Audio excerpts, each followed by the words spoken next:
একেবারেই সহজ।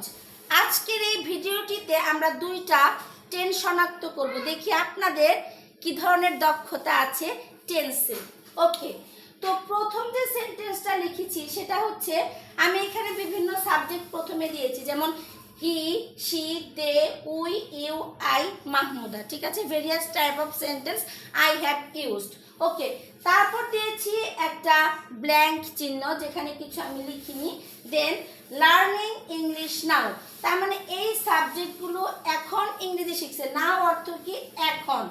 এখন আমরা জানি কোনো একটা কাজ চলছে এরকম বোঝালে কন্টিনিউয়াস টেন্স হয়। তার মানে বর্তমানে কোনো কাজ হচ্ছে এরকম বুঝাইলেই আমরা প্রেজেন্ট কন্টিনিউয়াস টেন্স গঠন করি। আর প্রেজেন্ট কন্টিনিউয়াস টেন্সের স্ট্রাকচার আমরা কি জানি? এই যে সাবজেক্টের পরে অক্সিলিয়ারি ভার্ব লাগে, তারপর মূল ভার্বের সাথে আইএনজি যুক্ত করতে হয়, দেন আমাদের অবজেক্ট থাকে। এখন আমাদের এই যে এইখানে দেখেন, এটা পুরাটাই কন্টিনিউয়াস টেন্সের একটা স্ট্রাকচার উইদাউট অক্সিলিয়ারি ভার্ব। এখন আমাদের অক্সিলিয়ারি ভার্ব ব্যবহার করতে হবে। এখন অক্সিলিয়ারি ভার্ব যে ব্যবহার করব, এখানে ওয়াজ ব্যবহার করতে পারি। যেমন যদি শি নেই তাহলে শি ওয়াজ লার্নিং ইংলিশ। এখন নাও যদি শি ওয়াজ দিয়ে দিতাম অতীতকালে হয়ে যাচ্ছে। নাও কথাটা না থাকলে আমরা ওয়াজ অথবা ওয়ার ব্যবহার করতাম। যেহেতু নাও অর্থ এখন, এই নাও দিয়ে আমরা বুঝতে পারলাম এটা এখন চলছে, তার মানে এটা প্রেজেন্ট কন্টিনিউয়াস টেন্স। সো আমি যদি শি নেই, হি নেই সাবজেক্ট, তাহলে কি হবে? হি এবং শির যদি নেই তাহলে এদের সাথে ইজ হবে। শি নিলে she is learning English now, সে এখন ইংরেজি শিখছে। সে একইভাবে he is learning English now, ছেলেদের ক্ষেত্রে হি, মেয়েদের ক্ষেত্রে শি। এবং দে হচ্ছে আমাদের plural, third person plural number. They পরে আর হবে, দে আর লার্নিং ইংলিশ নাও, তারা ইংরেজি শিখছে এখন। উই অর্থ আমরা, তাহলে আমরা ইংরেজি শিখছি, উই এর সাথেও আর।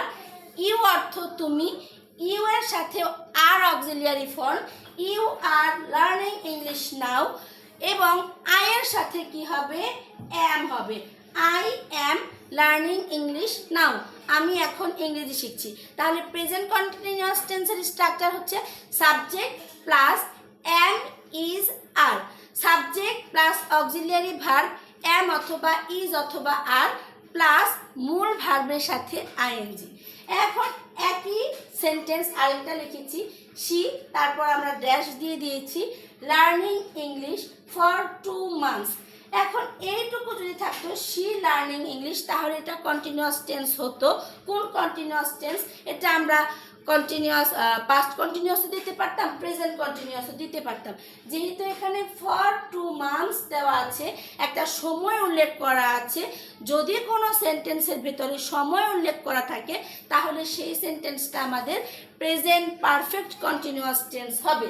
যেমন প্রেজেন্ট কন্টিনিউয়াস টেন্সে সময় উল্লেখ থাকবে এবং ফর অথবা সিন্স। ফর অর্থ ধরে অথবা যাবত, এবং সিন্স অর্থ হইতে বা থেকে নির্দিষ্ট সময় উল্লেখ থাকলেই প্রেজেন্ট পারফেক্ট কন্টিনিউয়াস টেন্স হয়। আর প্রেজেন্ট পারফেক্ট কন্টিনিউয়াসের আমাদের যে স্ট্রাকচারটা আছে সেটা হচ্ছে সাবজেক্ট প্লাস হ্যাভ বিন অথবা হ্যাজ বিন। তারপর কন্টিনিউয়াস টেন্সের স্ট্রাকচারে মূল ভার্বের সাথে আইএনজি, তারপর আমাদের অবজেক্ট, তারপর যে আমাদের নির্দিষ্ট যে সময়টা থাকে সেটা। তাহলে she learning English for 2 months, সে 2 মাস যাবত ইংরেজি শিখছে। শির পরে কি হবে? হ্যাভ বিন না হ্যাজ বিন? শি যেহেতু সিঙ্গুলার পারসন, সিঙ্গুলার নাম্বার, এর সাথে হ্যাজ বিন হবে। Okay, then we dash reading English since morning. এই যে একটা নির্দিষ্ট টাইম দিয়ে দিয়েছে, তার মানে সিন্স অর্থ থেকে বা হইতে, সিন্স মর্নিং অর্থ সকাল থেকে।